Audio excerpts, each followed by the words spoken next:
কষ্ট করে ভিডিও বানানোর পর কারোর মুখ থেকে যদি খারাপ কমেন্ট শোনা যায় তাহলে কেমন রাগ ধরে তোমরাই বলো। সো হ্যালো এভরিওয়ান, নতুন একটা ব্লগ ভিডিও তোমাদের সকলকে স্বাগত জানাই।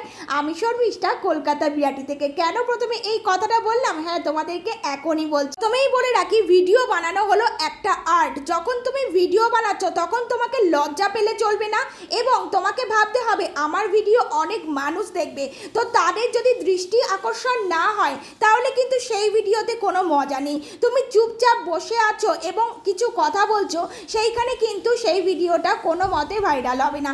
তোমার চোখ মুখ এমন থাকতে হবে, তোমার এক্সপ্রেশন এমন থাকতে হবে যাতে ভিডিওটা স্ক্রল করতে করতে লোকে থেমে গিয়ে একবার অন্তত দেখে যাবে।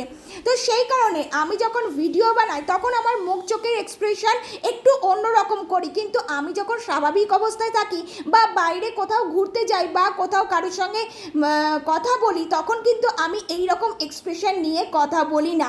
তো তোমরা দেখতে পাচ্ছ আমি এখানে সাজগোজ করছি আর একটু ক্যামেরার দিকে তাকাচ্ছি, একটু অঙ্গভঙ্গি করছি। এটা আমাকে করতেই হবে, কারণ ভিডিওটা যখন স্ক্রল করে মানুষ দেখবে তখন ভাববে এই চুপচাপ শুধু সেজেই যাচ্ছে, এর ভিডিও কেন দেখবো। কিন্তু তুমি যদি একটু অঙ্গভঙ্গি করে ভিডিওটা ক্রিয়েট করো তাহলে কিন্তু তোমার মানুষ দেখতে চাইবে এবং সেখানে কিন্তু তোমার ভিউজটাও বাড়বে। তো এই কারণে বলি, যখন কমেন্ট করবেন, মানে আমি কিন্তু আমার কমেন্ট বক্সে কমেন্ট করেছে সে কথা বলছি না, কিন্তু অনেকে আছে যারা বাইরে, মানে ফেসবুকের বাইরেও অনেকে কিন্তু খারাপ মন্তব্য করে থাকে। এ বাবা, ও ভিডিও বানায়, হ্যাঁ হ্যাঁ দেখেছি ওর মায়ের ভিডিও, এই রকমও কিন্তু অনেক খারাপ কমপ্লিমেন্ট আমার কাছেও এসেছে। তো আমি সেটাকে কোনো মতে গ্রাহ্য করি না, তার কারণ হলো কোনো একটা কাজ করতে গেলে সেখানে কিন্তু খারাপ ভালো সবটাই থাকতে হবে। তো দেখতেই পাচ্ছ আমি কিন্তু সাজগোজের ভিডিও নিয়ে চলে এসেছি, তার কারণ সেই দিনকে যখন 15ই আগস্টের জন্য শ্যুট করছিলাম তখন কিন্তু এইভাবেই সাজগোজ করছিলাম, আর এটাই কিন্তু তোমাদের সঙ্গে প্রেজেন্ট করছি। তো আমি যখন তোমাদের সামনে এটাকে প্রেজেন্ট করব তখন কিন্তু আমার অঙ্গভঙ্গি এমন থাকতে হবে, হ্যাঁ বলছি না একেবারে বাজে অঙ্গভঙ্গি দিয়ে তুমি ভিডিও ক্রিয়েট করবে, কিন্তু তোমার মুখের এক্সপ্রেশনটা একটু হাসি খুশি, একটু আনন্দময় করে তুলতে হবে। তার কারণ যখন মানে মানুষ ওই ভিডিওটা দেখবে তখন কিন্তু তারও যেন একটু হাসি পায়, একটু আনন্দ ফিলিংস হয় তোমার এই ভিডিওটা দেখে। আমি কি বোঝাতে পারলাম? নিশ্চয়ই মনে হয় বোঝাতে পারলাম।